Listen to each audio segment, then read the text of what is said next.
Нэгдсэн үндэсний байгууллагын хүүхдийн сан. Эрүүл мэндийн яам үзүүлж байна. Үндэсний хэмжээнд боловсруулан анх удаа Хөвсгөл аймагт амжилттай хэрэгжүүлсэн их хүүхдийн хөгжлийн мэдээлэл харилцаа стратегийн сайн туршлага. Эцэг эхчүүд зөв дадал хэвшилтэй, эрүүл мэндийн мэдлэг мэдээлэлтэй байна гэдэг хүүхэд эрүүл, гэр бүл аз жаргалтай, нийгэм сайн сайхан байхын эхлэл юм. Мэдээлэл мэдлэгийг бүтээж, мэдлэг хөгжлийг цогцлоодог. Хөвсгөл аймаг 2013 онд бага насны хүүхдэд зөнхлөн тохиолдох өвчнөөс сэргийлэх боломжтой сэдвээр өрхөд суурилсан судалгаа явуулж, өвчлөл эндэгдлээс сэргийлэх өртөг багтай, өндөр үр дүнтэй 56 арга хэмжээний хэрэгжилтийн үр дүнгийн давуу тал болон сул талуудыг тодорхойлсон юм. Судалгаагаар хүүхдээ хатгалгаа туссан суулгасан үед эцэг эхчүүд эмнэлгийн тусламж үйлчилгээ авах хамгийн ойрын эмнэлгийг мэддэг. А амин дэмийн хэрэглээ, их нярайн аюултай шинжийн талаар мэдлэгтэй, Б гепатит, тавт, улаан бурхан, гахаан хавдар, улаануудын эсрэг вакциныг хугацаанд нь бүрэн тариулдаг зэрэг сайн үзүүлэлтүүд гарчээ. Гэсэн ч олон найрлагатай бичил тижээлийн талаарх мэдлэг хангалтгүй улмаас бага хэрэгэлдэг. Төрсний дараах эргэлт хяналт сул, хатгалгаа суулгалтын аюултай шинж, хүүхдийн ялгцыг аюулгүй зайлуулах тухай мэдлэг сул, 12-оос 23 сартай хүүхдэд насанд нь тохирсон нэмэгдэл хоолыг давтамжтай өгч хэвшээгүй зэрэг дутагдaltaй талууд илэрсэн юм. Мөн тэгээс 59 сартай хүүхэдтэй судалгаанд хамрагдсан өрхийн талаас илүү хувь нь ундандан сайжруулсан их усрын ус хэрэглэдэг байлаа. Хөвсгөл аймагт эрүүл мэндийн мэдээлэл сургалт сурталчилгааг олон сувг хэлбэрээр явуулж байсан ч бүх төвшөнд мэдээллийг хүргэх, хандлага зан үйлийг өөрчлөхөд санхүү, хүний нөөц, эмч мэрэгжилтний ур чадвар, аргачлал дутмаг байгаагаас үр дүн нь ийхүү хангалтгүй байсан юм. Тиймээс хүүхдийн эсийн мэнд амьдрахад эцэг эх асран хамгаалагчдын зан үйлийг сайжруулах, нийгмийн харилцаанд эерэг өөрчлөлт гаргах зорилгоор нэгдсэн үндэсний байгууллагын хүүхдийн сангийн дэмжлэгтэйгээр их хүүхдийн хөгжлийн мэдээлэл харилцааны стратегийг Хөвсгөл аймаг 2014 онд батлан хэрэгжүүлж эхэлсэн юм. Хөвсгөл аймаг 2013-аас 2016 онд хэрэгжүүлэх стратегийн бодлогын баримт бичгийг боловсруулан 2014 онд аймгийн цэцэг даргын А152 тоотой захирамж гарснаар хэрэгжүүлж эхэлжээ. Нөөбийн хүүхдийн сан бол бүсийн том бодлого гаргасан юм байна. Дэлхийн нийтэд хэрэгжүүлсэн маш энгийн дадлуудыг ээж аавд эзэмшүүлснээрээ бид хүүхдийн эрсдлэг, эндэгдэл өвчлийг бууруулж чадах юм боломжтой гэдгийг нотолцсон юм байна. Тэгэхээр энэ нотлохоон дээр турласан бүсийн стратегитэд үндэслээд манай аймаг анх удаа их хүүхдийн хөгжлийн мэдээлэл харилцааны стратеги гэдгийг боловсрууллаа. За энийг ингээ боловсруулад 17 он хүртэл хэрэгжүүлэхээр бас батлуулсан байгаа. За энэ стратегийг хэрэгжүүлэх юмаа сурталчлаад орон нутгатаа сурталчлаад сум болгон өөрийн гэсэн онцлог төлөвлөгөөгөө хийгээд ингээ хэрэгжүүлсэн. За энэний манд дэмжиж бид нар сум болгон санаачлаг гаргаж тэр төлөвлөгөөгөө батлуулсан. За ингээд жижиг төслийгээд энэ төслөө хэрэгжүүлэхээр хандаад ингээд бид нар хэрэгжүүлсэн. За энэний үр дүнд бол эцэг эхийн мэдлэг, хандлага сайжирснараа эмнэлэгт эрт хандах, хоёрдугаарт өвчнөөс урьдчилан сэргийлэх, хамгаалах чадсанараа хүүхдийн бага насны хүүхдийн хэвтэлт, за тэгээд өвчлөлийг бууруулах, дуудлагыг бууруулах ийм үр дүн өнөөдөр бидний явж байгаа сайн туршлагатай сумуудад бий болсон байна. Их хүүхдийн хөгжлийн мэдээлэл харилцааны стратегийг орон нутгийн өөрийнх нь онцлог судалгаа нотлохоонд үндэслэн боловсруулж, зорилттой тоо баримтад түшиглэн гаргасан байна. Стратегийн төлөвлөгөөнд бага насны хүүхдийн эрүүл мэндэд тулгамдаад байгаа 6 гол асуудлын хүрээнд 17 зорилтыг тодорхойлон, түүнд хүрэх арга зам, үйл ажиллагааг төлөвлөн ажилласан юм. Хөгжлийн мэдээлэл харилцааны агуулга болон зорилт төлгийг дараах байдлаар авч үзжээ. Хөгжлийн мэдээлэл харилцааны стратегийн чухал хэсэг бол хатгалгаа суулгалтаас сэргийлэхэд эцэг эхэд эрүүл мэндийн мэдлэг мэдээлэл өгөх юм. Хамгаалъя, сэргийлье, эмчлэе гэсэн 3 хэсэг туваан мэдлэгийг олгосон юм. Хамгаалъя хүүхдийн эрүүл хооллолт, эхийн сүгээр дагнан хооллох. Сэргийлье агаарын бохирдлоос сэргийлэх, дархлаажуулалт, гар угаах, ундны усны ариун цэвэр, бие засах газар, эрүүл ахуйн дадлууд. Эмчлэе хүүхдийн өвдөх үед гэрийн нөхцөлд хэрхэн эмчлэх аргыг эцэг эх асран хамгаалагчдад ойлгуулах, арга барил эзэмшүүлэхийг зорж ажиллалаа. 1. Хатгалгаа суулгалтын аюултай шинжүүд ба тусламж эрэл хийлэгт зан үйл. 2. Гараа савандаж угаах 5 чухал үе. 3. шингэн сэлбэх уусмал бэлтгэх. 4. Суулгасан хүүхдэд хэвийн үеийнхээс илүү шингэн зүйл өгч үргэлжлүүлэн хооллохын ач холбогдол. 5. Шин төрсөн нярайн хүүгийн арчилгаа. 6. Тэгээс 50 сартай хүүхдийг эхийн сүгээр дагнан хооллох. 7. Хүүхдийн насанд нь тохирсон давтамжтай хоол. 8. АД амин дэм олон найрлагатай бичил тижээлийн ач холбогдол. 9. Ундны усыг цэвэр, тагтай, нарийн амсартай савнд хадгалж, савыг өөр зориулалтаар давхар ашиглахгүй байх. 10. Ундны усны сайжруулсан их үүсвэр байхгүй тохиолдолд усыг цэвэршүүлж ундандан хэрэглэх. Стратегийг боловсруулах болон хэрэгжүүлэх алхам бүрт эрүүл мэндийн бүх төвшний ажиллагчдын оролцоог хангаж чадварыг бэхжүүлж ажилласан нь бодит үр дүнгээ өгсөн юм.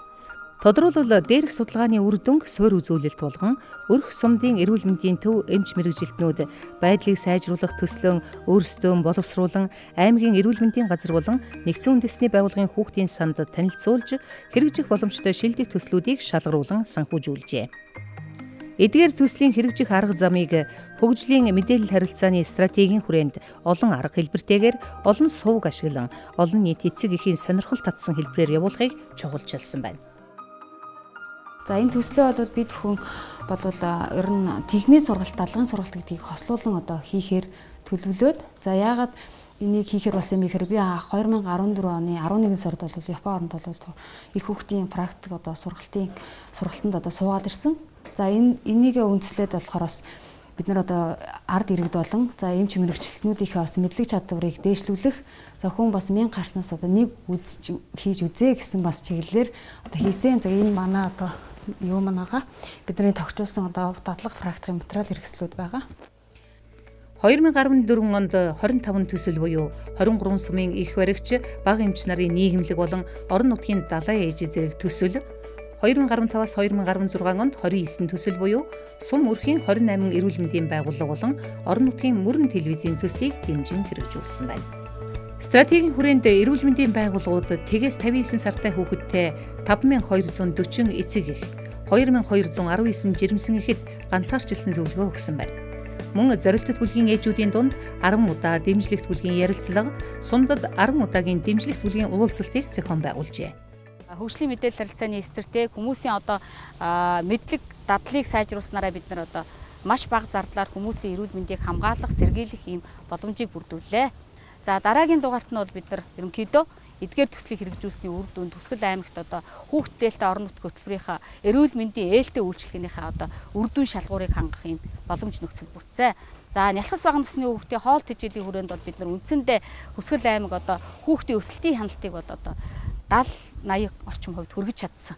Энэ төслийг хэрэгжүүлж эхлэхэд манайх Нүүбийн хүүхдийн сангийн хийсэн судалгаагаар бол хүүхдийн өсөлтийн хяналт АД амин дэмийн хамралт доогуур байсан. Тэгвэл өнөөдөр бид нар энийг хэрэгжүүлснээр хүүхдийн АД амин дэмийн хамралт сайжирсан. За олон найрлагах бичил тижээлийг хэрэгэлдэг дадалтай болсон. Энэний хэрэглээг зохиох насны хүүхдтэй бүрэн өгж чадсан. За дээр нь жирэмсэн болон хөхүүл ээжүүдээ бас олон найрлагах бичил тижээлээр хангах юм боломжтой болсон. За мөн өсөлтийг хянах тоног төхөөрөмжөөр бүрэн хангагдаад за энэ өсөлтийг хянах зөвлөгөө өгөх бүх хүмүүсийг бэлтгэсэн байгаа. Дунджаар нэг сумд 8-10 хүнийг бол бэлдсэн. Энэ хүн болгон уулзсан ээж, эхчүүд болгондоо бага насны хүүхдийн хоолтын талаар зөвлөгөө өгч сурсан.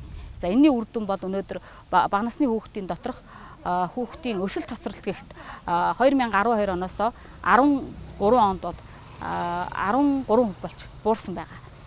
Тийм болохоор энэ бол үнэхээр чухал үр дүнтэй ийм үйл ажиллагаанууд өөрчлөлтүүд болсон гэж бид үзэж байгаа. Тэгээ эдгээр эцсийн дүндээ бол урьдчилан сэргийлэх хамгаалах чиглэсэн өртөг багтаа олон хүнийг хамарсан ийм сайхан үйлчлэгийг тэгш хүрзүүлэх юм боломжийг бүрдүүлсэн гэж бид үзэж байгаа.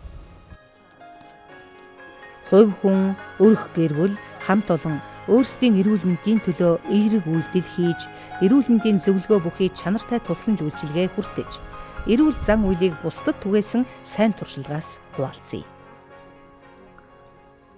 Үндэсний хэмжээнд боловсруулан анх удаа Төгсгөл аймагт амжилттай хэрэгжүүлсэн их хүүхдийн хөгжлийн мэдээлэл харилцааны стратегийн сайн туршлага.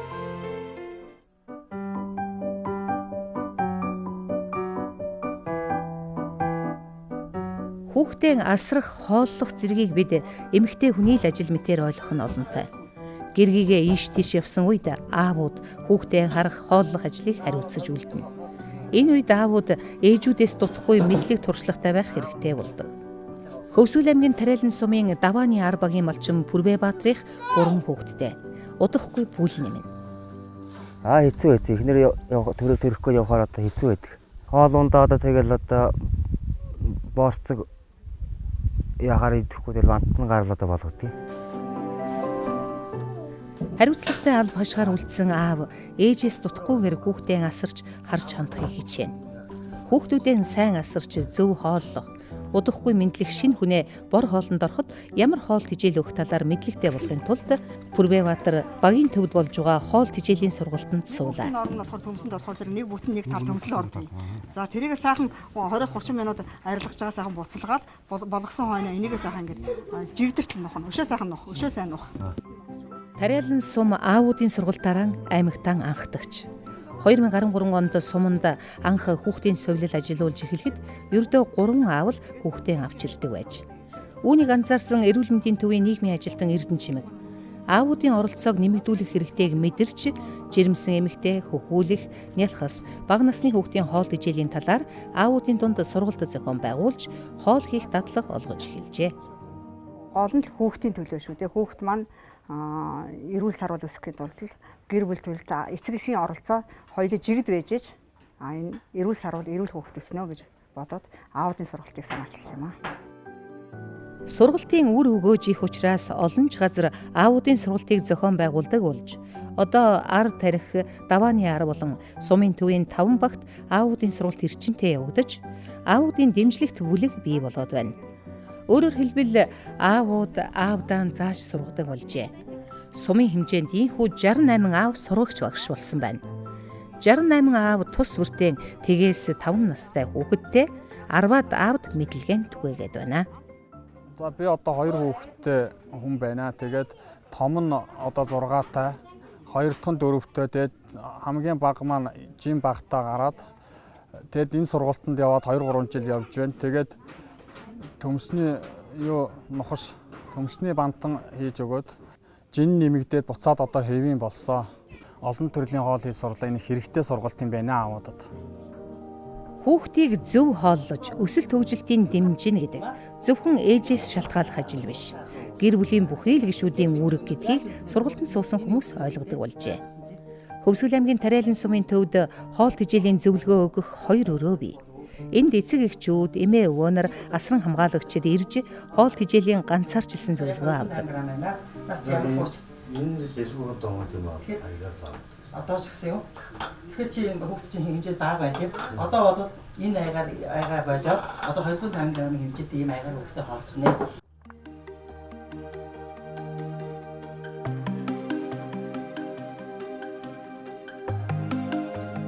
Хөвсгөл аймгийн Тариалан сумынхан хөгжлийн мэдээлэл харилцааны стратегийг хэрэгжүүлэхэд бүхий л төвшөндөө идэвх санаачлагтай бүтээмжтэй ажилласан юм. Тийм ч учраас Тариалан сум их хүүхдэд ээлтэй сумаар шалгарч 5.8 сая төгрөгөөр шагнуулжээ. Энэ шагналаа мөн л хүүхдийн төлөө зарцуулахар шийдвэрлсэн бөгөөд ерөнхий боловсролын сургууль, сургуулийн өмнөх боловсрол, эрүүл мэндийн төв, засаг даргын тамгын газар зэрэг байгууллагуудын дунд төслийн шалгаруулалт зарлажээ. Ингээд эрүүл мэндийн төвийн хүүхэд бүрийн төлөө хизээд бэлэн төсөл сумдаа шалгарч хэрэгжсэн юм. Төслөөр хүүхдийн амны хөндийн эрүүл ах уй, хүүхдийн сувилал, зуны цэцэрлэгт тулгуурласан эрүүл мэндийн боловсрол олгох сургалтуудыг зохион байгуулж төслөө амжилттай хэрэгжүүлсэн байна. Бид энийгээс хүүхдийн төлөө зарах хэрэгтэй. Тэгвэл цөмөр нийтлэг юм заръя гэж хэлээд тэрнээс одоо сургууль нь би нэг одоо сая төгрөгөөр юм авнаа. Цэцэрлэг нь би сая төгрөгөөр юм авнаа. Эмнэлэг нь нэг сая төгрөгөөр ингэмээргүй. Тэгээ бид яасан гэхээр ерөөсөө манай сумын хэмжээнд нэг хүүхдийн өмнө тулгамдсан асуудал нэг юм шүдний асуудал байгаа. Хаач гисэн байдаг тийм ээ. Ер нь хүүхдийнхээ шүдийг эргүүлжүүлээ. Энд нэг хэсгийн зараад нэг хэсгийг одоо энэ 60 хүүхдийг хоол тэжээл одоо сувилийн энэ одоо үйл ажиллагаанд хамруулж энэ гарсан бүх зардлыг энэ төслөөс даая гэж ингээд 5.8 сая төгрөгийг энэ зарцуулж байгаа. Тийм учраас би энэ төслийн үр дүнгууд өөрөө одоо их харж хөөцөлдөж одоо болж ийнө бүтэж ийнө гэд газар дээр нь очиж үзэж хар танилцж байнга одоо иргэд таардаг. Одоо урд нь өмнө нь эцэгчүүдийг гуугаад энэ асуудал дээрээс ирдэггүй байсан шүү дээ. Тийм болцоо муутай ингэдэг зав зай муутай малаа яах ингэж. Гэхдээ та нар одоо хүүхдээ малаас дор үзэх гэж байх уу? Тийм ээ? Энэ асуудлыг яасан одоо бол энд бол одоо маш их идэвхтэй оролцдог байсан. Хөвсгөл аймгийн их уул сум. Хөвсгөл аймгийн их уул сумын эрүүл мэндийн төвд ээж эмээнэр сургалтанд сууж хүүхдүүд сувлилдаан сувлуулж байна. Энэ удаагийн сургалтын сэдэв ялхас бага насны хүүхдийн хооллолт. Ээжүүд эмээнэр голлон зүгэлсэн сургалт жүжигчилсэн хэлбэрээр явууллаа. Залуу гэр бүл ажилтай. Тиймээс эмээ зээгээ харна. Амьдралд ийм тохиолдол түгээнэ л. Энэ үед эмээнэр мэдлэгээ байнга тэлж байх хэрэгтэй. Харан тусаад байна уу? Ажилдаа явах байгаа мó. Өө цайныхаа цагаар ирээл явж байна. Инкришн ч одоо 10 сартаа болчихсон учраас өнөөдөр би Хойно аймад 9 сараас 11 сар хүртэлх хүүхдийн хооллолтын талаар карт ашиглаж зөвлөгөө өгөх юм аа. За. Бага насны хүүхдийн хооллоход тулгамддаг асуудал болоод түүнийг яаж шийдэж болохыг ээж эмээ эмч нар хамтран жүжигчилсэн тоглолтоор үзүүллээ. Дараа нь тэд санаа бодлон солилцож арга туршлагын хуваалцсан юм. Манай хүүхд нөгөө цус багталтай байсан. Тэгээ эмч маань болохоор намайг төрхөөс өмнө төмрийн бэлмэл цус түлжүүлэх юмнууд өгдөг байсан. Би өөрөө уудаг гэж бод. Сүүлд гарснаас хойш энэ сургалтанд 6 сартаас нь сууснаас хойш хоолоор нь цус түлжүүлэх юугаа яаж өгөх вэ гэдгийг сурсан. Одоо ингээд энэ сургалтын сууснараа баяжуулаад хөрхүүхт айгүй дуртай. Тэгээ одоо жин нэмэгдээ. Тэр олон нэмэлт хичээлийн нөх айгүй сайн билээ тий. Тэрийг 6-7 сартад нь би 2 хайрцаг өгсөн.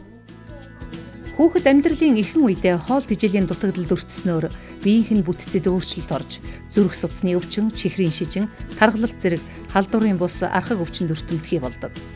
Энэ бүх эрсдлээс урьдчилан сэргийлэхийн тулд хүүхдийн хоол тэжээлийг зөв сонгох, зөв боловсруулах, хүүхэд амтрхан дурлан идэх олон төрлийн хоол хийж сурахыг ээжүүд эмээнэр хүсдэг. Тарган дотроо джинс муу чацрааныхаа шүүсийг хийж өгнө. Тэгээд одоо хашаан дотор байгаа юмнуудаараа хүүхдүүдтэй өгнө. За ээжүүд бид нар бол ингээд бүлгийн сургалт зохион байгуулж арга туршлагаа солилцдог байгаа.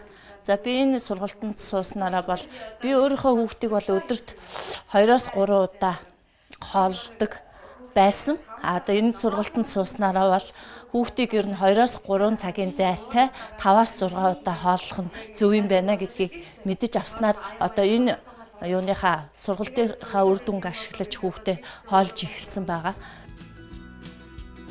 Их уул сумын сум дундын эмнэлэг тэгээс 59 сартай хүүхэдтэй эцэг эхчүүд асран хамгаалагч нарт олон удаагийн сургалтыг тогтмол явуулснаар тэдний мэдлэг мэдээлэл асуудалд хандах хандлага 80 гаруй хувиар өөрчлөгдсөн байна. Хөгжлийн мэдээлэл харилцааны стратеги нь бол маш үр дүнтэй. Энийг бол яг хүүхдийн сангаас хамтарч санхүүжүүлж ажилласан.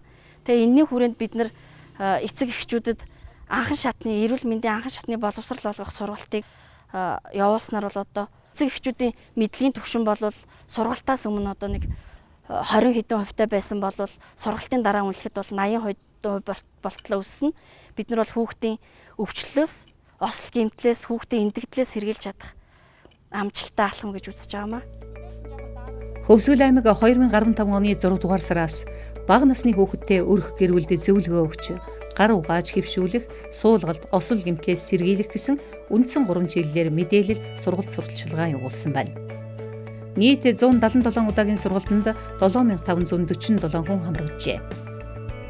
Мэдлэг мэдээллийг сонирхолтой хэлбэрээр хүргэх үүднээс дэвжээ, аахаа, зургийн уралдаан, асуулт хариултын тэмцээн зэрэг үйл ажиллагааг 32 удаа зохион байгуулж 2628 хүнийг хамруулсан байна. Мөн шийдвэр гаргагч нарт 12 удаагийн сургалт хийжээ. Энэ бүхний үр дүнд сум бүрт олон сайн туршлага бий болсон юм. Сум өрхийн эрүүл мэндийн төвийн удирдлага, нийгмийн эрүүл мэндийн ажилтнуудыг оролцуулсан сайн туршлагын уулзалтыг мөн зохион байгуулсан байна. Хөвсгөл аймгийн цагаан үр сум, эрүүл мэндийн төв.